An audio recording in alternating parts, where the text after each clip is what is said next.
Adding heating and cooling services to your business is absolutely worthwhile, especially if you already work in a related trade, because it opens up steady, year-round income instead of relying on seasonal work alone. Think of it like this. Heating and cooling systems are something almost every home needs, and they break down or need tune-ups no matter what time of year it is. So you are never stuck waiting for one busy season to make money.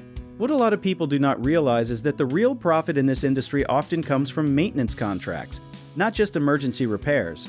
When you sign a homeowner up for a yearly checkup plan, you get paid regularly, and you also get first dibs when something bigger breaks and needs replacing. Another lesser-known fact is that many heating and cooling companies make more money selling and installing new energy-efficient systems than they do fixing old ones, because rebates and tax credits make homeowners eager to upgrade. If you are thinking about branching into this field, start by getting properly licensed and certified, since heating and cooling work usually requires specific training that plumbing or electrical work does not always need.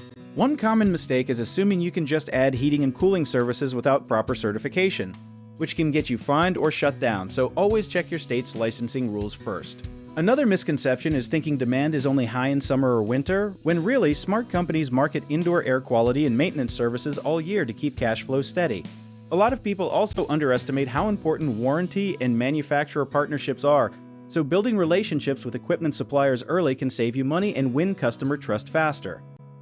If you need help with a project, search for trusted, affordable local contractors at www.bighomeprojects.com.